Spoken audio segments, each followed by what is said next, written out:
Vamos a hablar de los momentos, pero puntualmente de los signos y de las distancias. Dijimos que los signos de los momentos van a ser según si la fuerza con respecto al punto gira en sentido horario, va a ser positivo, en sentido antihorario va a ser negativo. Por ejemplo, P1 respecto al punto A, ¿cómo gira? Y P1, si yo coloco, fíjense, P1, coloco un autito apuntando hacia allá, no importa en qué lugar de la recta se encuentra, coloco un autito apuntando hacia allá. Si está atado al punto A, no se va a poder escapar. Pero si va para allá, como no se puede escapar, va a empezar a girar. ¿Se ve? Y sentido antihorario. O sea que el momento de P1 respecto a es negativo. Por ejemplo, P1, esta misma P1 donde el auto va para arriba. En vez de tomar momento con respecto al punto A, tomamos momento con respecto al punto E. P1, si lo ato, ahora el hilo estaría del otro lado, ¿no es cierto? Porque estaría atado en el punto E. O sea, él estaría acá y el punto E atado ahí. Entonces, ¿cómo giraría? Y giraría así. ¿Se ve? O sea, la fuerza P1 que está acá con respecto al punto E haría esto. No se podría escapar de E y empezaría a girar alrededor en sentido horario. O sea que el momento de P1 respecto a E sería positivo. El momento de P3 respecto a E sería, va para abajo y está atado al punto E.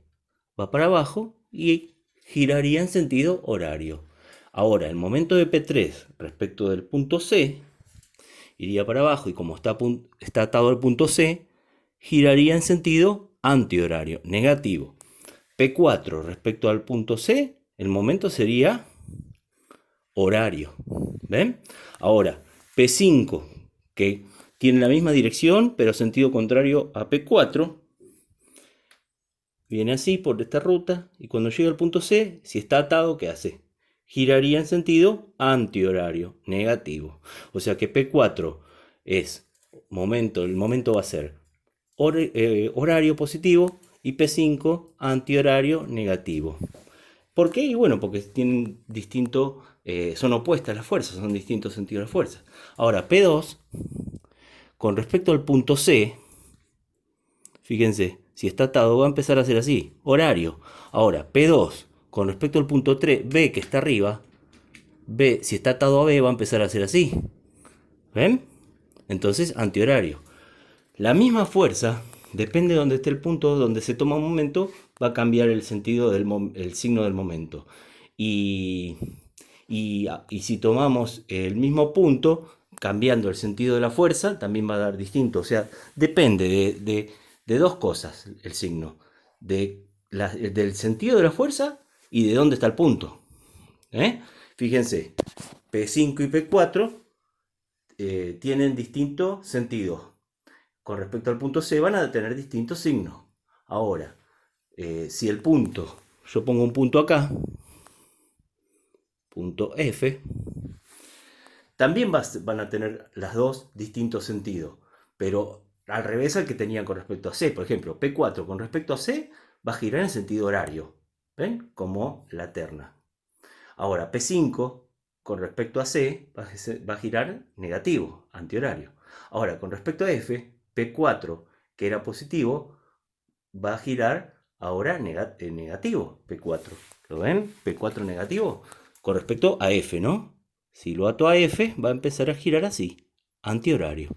En cambio, P5, que con respecto a C era negativo, P5 con respecto a F es positivo. ¿Ven? Eso es con respecto a los signos de los momentos. Ahora, con respecto a las distancias, bueno, por ejemplo, agarro cualquiera. ¿Qué distancia hay entre P3 y E? Y bueno, por E trazo una perpendicular a la recta de P3. ¿Ven? Perpendicular. Este segmento es la distancia EP3. ¿Ven? Siempre por una perpendicular. Ahora, ¿qué distancia hay entre P3 y B larga? Y por la B trazo una perpendicular a la recta de P3. Esta es la distancia BP3. ¿Qué distancia hay de P2 respecto a B? Y por B trazo una perpendicular a la recta P2, a la recta donde está P2. ¿Ven? Perpendicular, esto significa que es perpendicular. ¿Ven? Ese arquito. Porque son 90 grados. Y bueno, esta distancia de acá hasta acá va a ser de BP2. ¿Qué distancia hay de P4 a C? Y esta, por el punto C, trazo una perpendicular a la recta de P4. ¿Ven? Perpendicular. Esta distancia va a ser la entre C y P4. ¿Qué distancia hay entre P5 y C? Y la misma, porque P5 está en la misma recta de P4.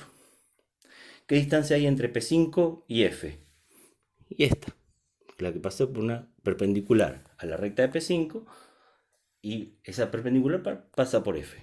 Esa va a ser la distancia de P5 al punto F, o de F a la fuerza P5. ¿Qué distancia hay de P5 al punto D? Fíjense, 0. Entonces P5, el momento de P5 respecto a D es 0. Y ahí ya tampoco hace falta ver el signo, porque vale 0. Y tampoco giraría, así que... Y P4 también, el momento de P4 respecto al punto D vale 0. Ahora, ¿cuál sería la distancia de P1 que está allá arriba con respecto al punto D que está allá abajo? ¿Un montón? No. Continúo un poco más la recta de P1 y por el punto D trazo una perpendicular a la recta de P1. Esta distancia va a ser la distancia de el punto D a P1. Si es gráficamente, lo mido y lo multiplico por la escala. Si es analíticamente, trato de calcularlo con geometría. Yo les di ejercicios sencillos como para no tener que calcular mucho, pero analíticamente sería haciendo cuentas, ¿no? Con trigonometría. Bueno, creo que está entendido. A ver, ¿qué distancia hay entre P1, entre la fuerza P1 y el punto A? Y por A paso una perpendicular a la recta de P1. Esta sería la distancia de A a P1. Ahora, ¿qué distancia hay de P1 al punto E? Y por E paso una perpendicular al punto P, a la recta P1. Esta sería la distancia de E al punto P1, a la fuerza P1. Por lo tanto, si quiero calcular el momento de P1 respecto a E, sería el valor de P1, qué sé yo, 1 tonelada por decir algo, por esta distancia y giraría en sentido horario. Bueno, creo que está explicado, ¿no es cierto? Creo que se entiende.